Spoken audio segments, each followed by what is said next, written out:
What up, what up, what up? What is happening, good people? Welcome to this special edition of Herb and Two alongside Tucson. My name is Herb Howard. You know how we bringing it every Thursday, every Saturday. We talking about issues that currently impact the black community. Talk about how those issues impact us as individuals and also how they impact us as a collective. And along with your help, we talk through these issues in hopes of finding the optimum solutions for how we can overcome said issues. Again, overcome them as individuals, but perhaps more importantly, overcome them as a collective. Thank y'all so very, very much for choosing to be a part of the conversation. As always, your input is valued, certainly appreciated. Anything you want to add to the conversation, feel free to do so. We will read through as many of your comments as possible. We kindly request that you please take a quick second, share the broadcast on your personal page, share it in your personal network, share with anybody that you think would add value to or find value in this particular conversation. Again, this is Herb and Two. It is intellectual thuggery. Intellectual thuggery at its absolute finest. My name is Herb. His name is Two. Two, what's happening, good brother? What's up, family? I'm blessed and highly favored, man. Let's get right to it. Let's hop right into it, man. No delay, no introductions necessary. It's the one, it is the only.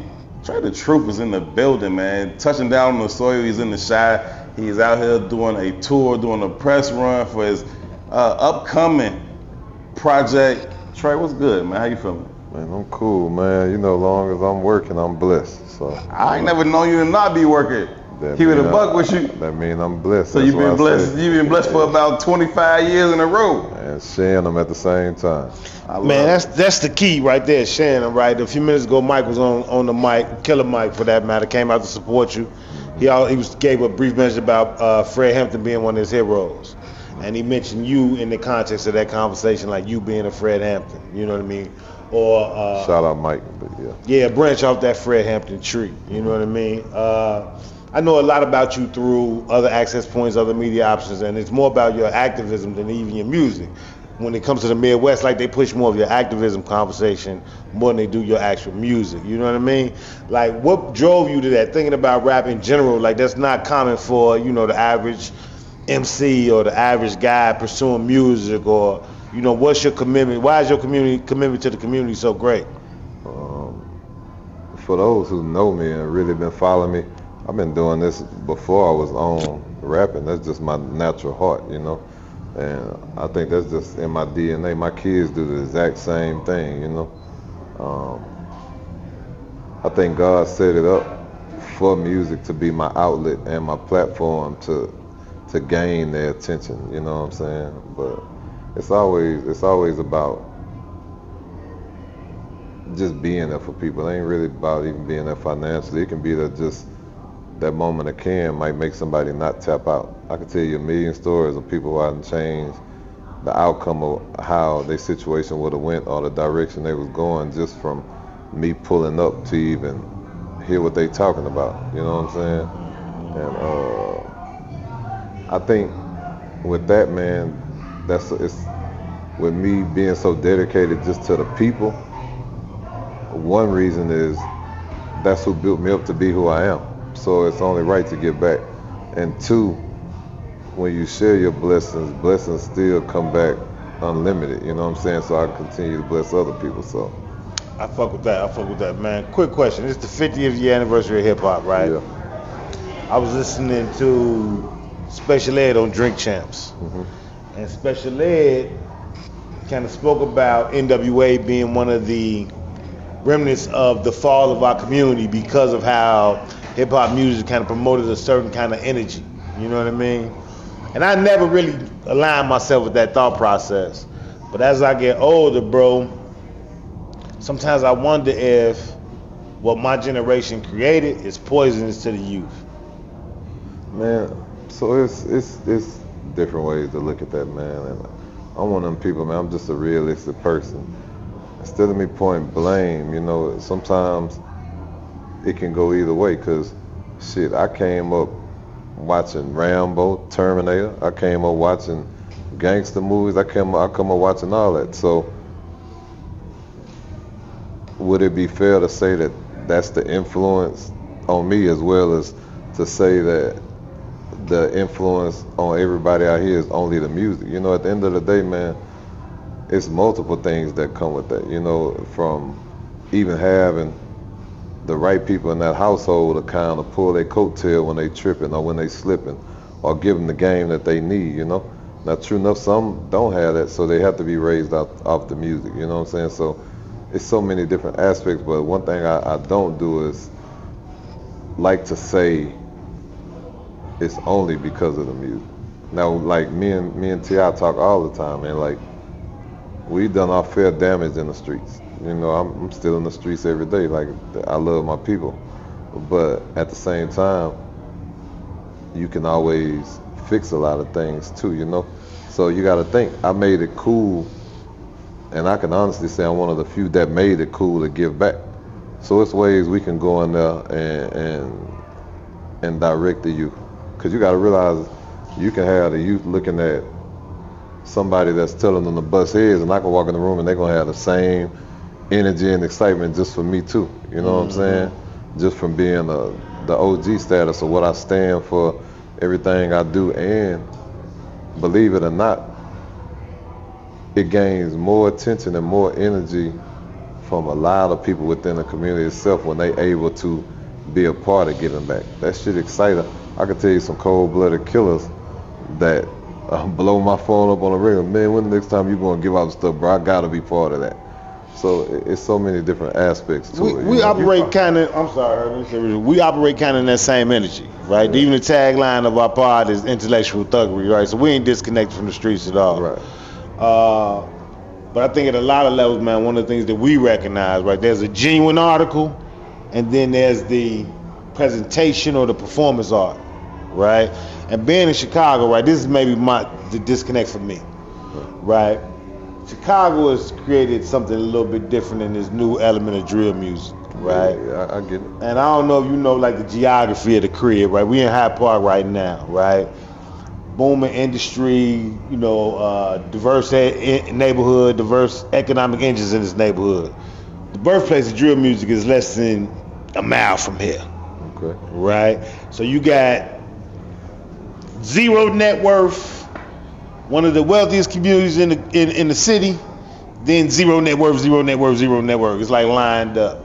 You know what I mean?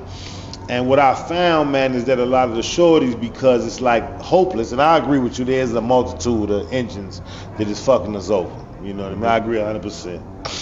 But I guess I kind of, you know, when it comes to that genuine article, like I said, there's a genuine article guy.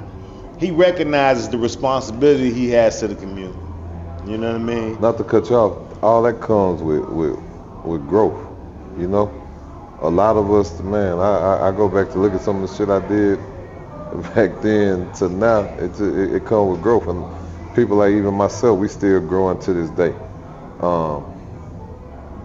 What I will say, man, is it take people like y'all selves, like myself, like the real G's of sort that'll, you know, just take the time out. The thing is, man, you know the disconnect with a lot of the youth and the elders and just how they move. A lot of people talk down to them. Mm-hmm. They don't listen to them. They don't understand them. They don't help them to understand how relate. So when I talk to them, they take it a lot more. Like I'm not looking at them like they below me. I'm not looking at them like y'all ain't worth shit. Mm-hmm. I'm pulling their coattail and letting them know. And as they may vent, whether it may scream, cry, hit the wall, whatever that may be, I still take that time to feel where they coming from. That's right. So I think that's going to be an important factor. Now, when you said the genuine and the non-genuine, you do have some people that jump to do music that ain't never been in the streets they like, because anybody who know what a real G is, most of them naturally, one, they not loud. Two, old law that we raised is to take care of family, take care of our community, take care of our people. You see what I'm saying? And you have people that probably never even knew the law to do that, so they do be trying to keep people up to do goofball shit and shit that I had these youngsters doing life in football prison. Numbers, absolutely. Yeah, you see what I'm saying? So I get it, man. But I think for me, as just a conversation, me and you, instead of being more frustrated, we just try and figure out a way we can make it work. Now it don't matter if you reach out to 30 and you only get one of them. Mm-hmm. At the end of the day, you start building. That's you know real. what I'm saying? But see, my remedy is so crazy.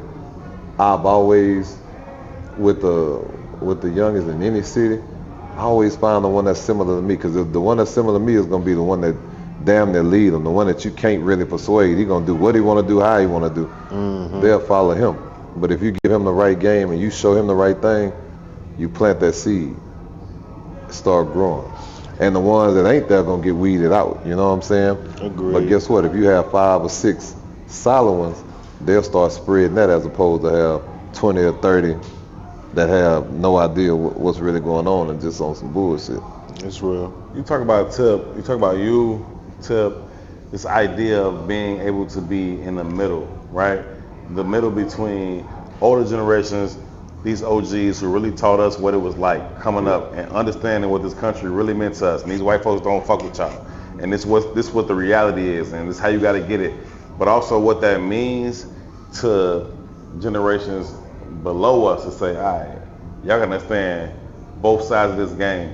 And for a person like you, who is that genuine article that he's talking about, right? But also as a person who is at the hospital with terminally ill children, I've seen you do it, right? Who's also at people's cribs, flooded from natural disasters. I've seen you do it, right? Pull up, spend your own bread at all of these stores. I've seen you do it. What's the value of being in the middle, right? In that middle piece where you can reach up, you can reach down, or more importantly, or more accurately, you can reach left and you can reach right. I'm God's child. There's really no other explanation for it, right? And when I say I'm God's child, I feel like everybody God's child. But it's been proven through the test of time over and over, he has something over me, you know. I never understood. I remember when me and DMX first met. You probably could find a video online. I walked in the room, and before we even held words, he was just like, bro, it's a light on you. I don't know what that is like. I could see a light, you know what I'm saying? But the reason I'm saying that to say is I am one of the rare ones. I'm one of the rare ones that I've got every award, from the presidential award to only award I haven't got is the Nobel Peace Prize. You see what I'm saying? You go down, if you used to come to my house, it's to the point I don't even like accepting awards no more. But I'm saying that to say, when you come to Houston, I'm one of the ones that if you do something that I don't really take to, right, you're going to have the streets on your ass. I'm one of the ones, you're going to have the goddamn city on your ass. You even going to have the laws. You're going to have the law. I remember Pam Turner, man, still didn't get justice for her. She got murdered in Baytown. I'm going out there, it's like, y'all murdered a mentally ill woman, an elder lady. All she was doing was picking up trash. Right. You know she have mental issues, right, but you still murdered her, a cop. I'll never forget, I was going out there. Cops got word I was coming out there. Come to find out, the police department in Houston, and let them people know, when that one come out there, if y'all fuck with him in the wrong way, that's gonna make shit clash. So, in other words, my respect factor is just all across the board. Let me pause you parenthetically right there, man. You talk about that particular situation. Right. We often reference on this particular conversation, this particular show, about Jeff Ford. I don't know if you know Jeff Ford or not, but he started the Blackstones in Chicago, right? Okay. Went on national television, on the news, and told the police, if you're gonna come here with y'all police brutality, he said, ain't gonna be no killing without no killing, right? Yeah. And not to say no war, no bullshit, not to start none of that, but that mentality of saying we people too, and we're gonna stand on ours as much as you're gonna stand on yours. Yeah. It ain't that many places in this country where black people at, right? So we like to think that it's a lot of us and we everywhere, but you get outside of Houston, Chicago, DC, Detroit, Atlanta, Oakland, where the fuck we at for real? We ain't really in the rural areas of this country, right? And so other than the few places that we are, we ain't. Mm-hmm. And so how do we then grasp a collective identity that could lead to a collective movement from those few places to change our collective circumstances across the country? I think honestly, man, there's no certain answer for that, right? For sure. I ain't putting that on you. I ain't mean to do that. No, I'm just saying there's no certain answer for that, because I think each one of them mentalities are pieces to the puzzle. It's just a time for it. You see what I'm saying? Yes, sir. You got a time where you got to understand, hey, we got to get certain people out of office, right? We can't go up there and terrorize the building. Ooh. We gotta finesse. We gotta use tact. Get them out of office. Get the right people in position. You also have times where they do tend to come force their way through our people. At that time, yeah, we need to stand. It's man, if you come disrespect or you handling us or touching our elders, our kids, or our community we protect, we gotta protect that too. So it's all different. I done been in each one of them. You see what I'm saying? I'm glad you mentioned that, because I want both of y'all answer on this. As a influencer, as an entertainer, as a world-renowned musician, right? A lot of times, those are the very people who are used to kind of diminish our movements, right? What do you mean? I mean that they put people in places and hey, here go a bag, here go this, here go that. Slow down the movement, right? You have always been steadfast in your position to say, you ain't got a big enough bag to make me get off what I'm on. Man, you know what's crazy? They don't even play with me like that. Right. Never off. But but even I'm gonna take it one step further. Everything that I've done, that y'all seen I've done, whether it be help families get justice, whether it be help families end up being able to take care of their family the rest of their life, never took a dollar. I ain't took a dollar for gas money. So what's the message to the LeBron James, the Hoves of the world? I'm not saying they did nothing wrong. I'm saying as the people that are at the top of the situations. So what's the message to these people to say, like, let's rock? Hove, it's so crazy. Me and Hove just had a conversation Saturday. Hove do a lot. Like, it's, sometimes, man, we, not saying y'all, but just in general, we as people speak on situations before we necessarily know. So, me and Hove holding a conversation because, he fights to bring people home. I've done the same thing, with my angel Cody and Brittany and everything that we've done, right? So as I'm talking to them, we talking. They have over. I want to get the number right. It could have been like over 700 cases in line that they're already. So you got to think people don't necessarily know that. And I'm a type of person, rather than not speak up or let somebody try and drag somebody's name. Not saying you are. No, sir. But no, he definitely. And not only that, the conversation we had is, when we sit down, when we get time within the next week or two, we need to get online and figure out what we can do in all aspects together to even make it bigger. Because I have my strengths just as well as he have his strengths. You see what I'm saying? Yes, sir. And the thing is, man, we're at a point in life when it ain't really about egos or pride. It's just about getting the work done, helping our people. So at the end of the day, I commend him. Everybody from Beyonce, Be Good. Like, a lot of stuff y'all see, like within the last year, even with my Trae and different stuff I do, they stepped up when people didn't want to step up and support me. They stepped up, you know what I'm saying? And like, hey, whatever he's doing, he's in the trenches, let's support it. Bron's like my brother, man. It's a lot of times that people do a lot of things that we just don't necessarily, unless you're on the inside, you don't necessarily know. But one thing about me that I always give everybody they card, right? And when I say card, I mean giving them their respect.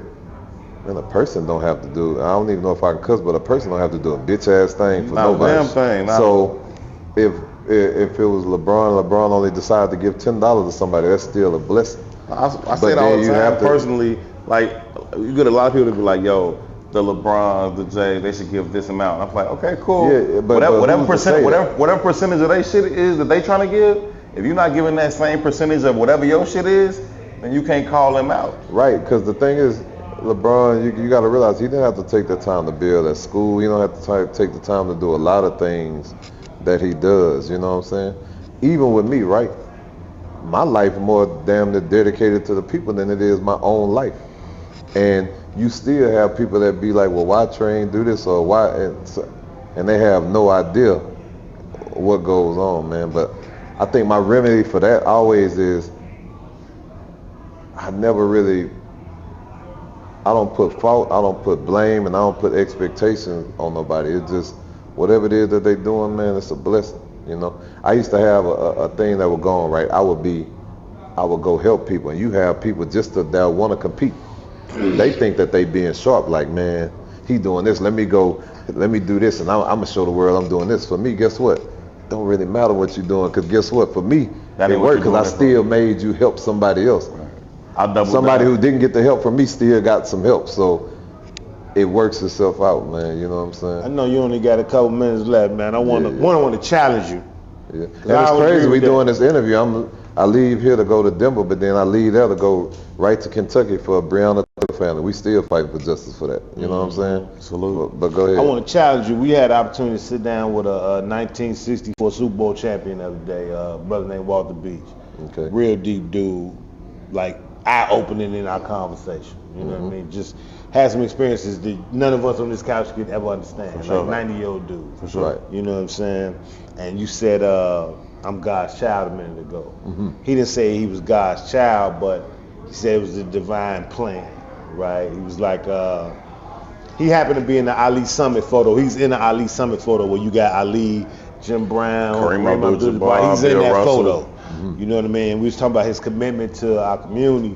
Now, mind you, this is that time when they still hanging niggas in the street. You know what I mean? He told a story about his mama having to get off the sidewalk when white folks walk down the street type of shit. He like experienced that type of shit. And he said something about sacrifice. We was having a conversation about sacrifice. And he stopped us. He was like, man, there's no such thing, right? He said, if I'm walking in the light of what I was brought here to do, it ain't no fucking sacrifice. And I thought that was a very interesting statement to make, because I fully agree with it when I heard it in that context.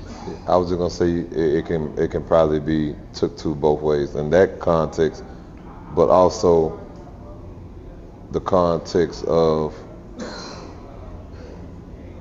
anytime a disaster hit, right? Whether it be hurricane, anything. I leave that house and I go out to help them people.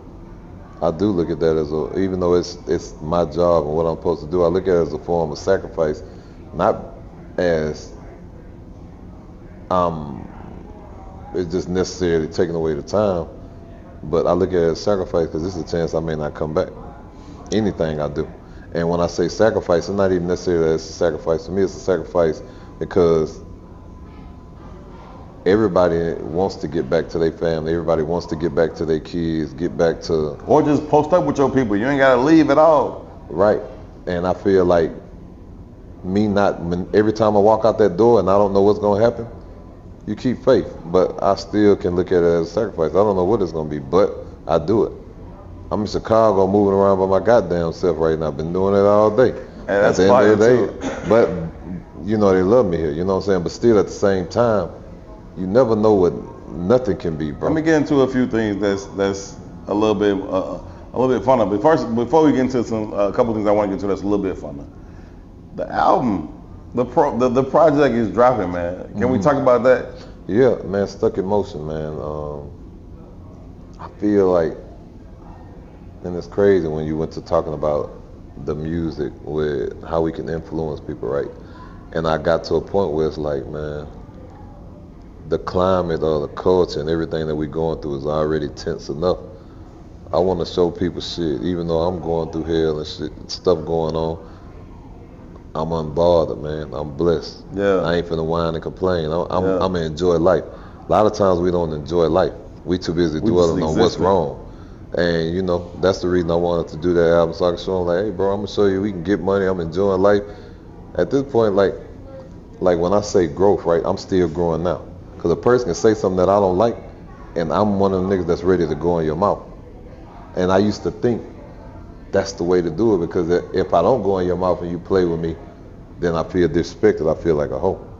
But then I had to start learning as I'm growing, like, I ain't supposed to let these niggas dictate how I feel anyway.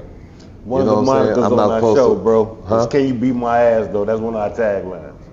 Can you whoop my ass? Yeah, and you know that the thing with that is, when you know that and you know people ain't really trying to do what They you ain't trying playing to with do, you. is it really even, is it worth it? You know what I'm saying? So that's the whole energy of my album. Like, man, I'm focused. Look, I ain't nothing you really can say that can bother me. You can hate, you can do whatever, I'm good. As long as you ain't physically touching me and my family, I'm good, bro. You got it.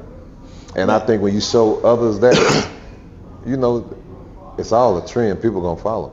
Because you got to think, when you look back to how much I was giving back, and when you look to how much I was giving back, if you go do it from then to now, if you do it from then to now, everybody and their mama competing to get back every time they can. That's why I can say it with pride, like, nigga, I made it cool to get back. You see what I'm saying? That is the one and only. That's Trae the Truth. Trae, album was dropping when? October 20th. October 20th. And I hope y'all know I ain't been doing, I hate interviews. I ain't been doing interviews. No. Let's be 100% clear, man. We hate interviews too. We ain't want to do interviews. We just want to talk about but I'm saying I'm always down for a real conversation. Nah, we fuck with you, man. We appreciate you, bro. We don't do interviews either, man. We just chop it up. We just want to have a conversation with you. So we want to go through everything from the music, the philanthropy, the community service. Just being a real nigga, man. Like you just it ain't showing that up. many. It ain't. You gotta realize, man. It's very few, bruh. You know the craziest thing people don't know. The worst thing you could be these days is real, right? Because the definition of what people consider real is bullshit. So I don't even classify myself to be that hey, right Trae, now. you better stop digging. You gonna dig too deep. They tell us we gotta fucking not go. too long ago. Your people say we gotta go. My people say we gotta go. Like we gonna get out of here. I know they pushing us over here. I got hit with some shit the other day, and it was like, "What's the definitive of manhood?" Bro. And the answer was, you got to master the environment in which you inherit. I think we lose it because we don't fully understand the environment we inherit. You just talked about policy, legislation. You mentioned it and kind of moved on, but all the shit that gets to change.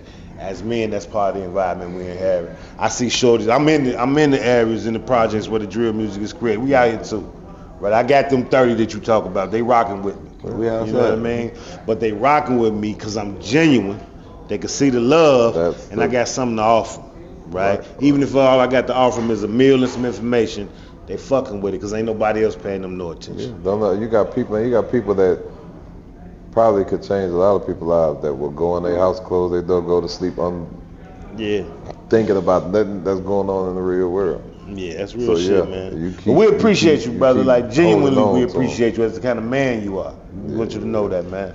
Thanks for rocking with us, family. For sure. Oh, and lastly, man, what we gonna do? I'm definitely on the move for just the situations I've been dealing with, even as a father fighting and on the family side, right? I came to, within the last years, to realize that fathers really don't have rights either. So I'm on a mission. That's gonna be one of my next missions. They keep pushing you, cuz we had a dude on here from Atlanta that broke down some father rights laws in Atlanta. Yeah. Shit was unreal. That shit sounded bananas. But what I'm saying is, a lot of fathers give up out of frustration, and sometimes it don't be right, but sometimes I can rightfully see their frustration. You know what I'm saying? Thanks. So we have to figure it out to get in this system where stuff be equal, because you don't take away from mothers, but at the same time you can't just chastise and punish fathers and beat them across the floor and not give them a fair one, you know? I could trace this back. I could trace my own story back to when I came from just being a real nigga from the south side of Chicago, always doing what I was rocking, to the point where I was like, it's got to be more. I got to do something else. This ain't my story. When was the point for you when you was like, I'm the genuine artist who I really come from this shit. I'm doing what I'm doing. I'm a hip hop artist, but I also gotta make a change. I gotta make an influence, an impact. What was that moment for you where it was like, let me get on my shit. Let me make it better than it was. Oh man, I don't know, because like when you go to looking at the history of me, man, I've been taking care of the community since 98, 99. So that's naturally just been my heart. Turning point, I don't know. I've been through a lot of different situations, and crazy or not, I've been always for trying to just help our people, you know. That's a good thing. I'm gonna have to really think. Was it one certain thing that? Cause man, shit, life started life for me at Early. 12. My brother was hit with life sentences. Like when people see these movies with you looking at these trials on TV and how all the cameras outside the courts, like we really live that, yeah. Right. And you know, just that to death to all kind of shit, man. And it's like I gotta think, man. I've been through so much, man. I honestly don't know if it was a one thing, because I always been doing it, and I always been big on taking care of my people. That's why it's always so many people with me. I'm always been that leader that just, come on, we're gonna figure it out. I got you. It's nothing but love and respect from us, man. Easy call. Appreciate you taking the time. Absolutely. That's Now, can you Trae take the this truth, down? man.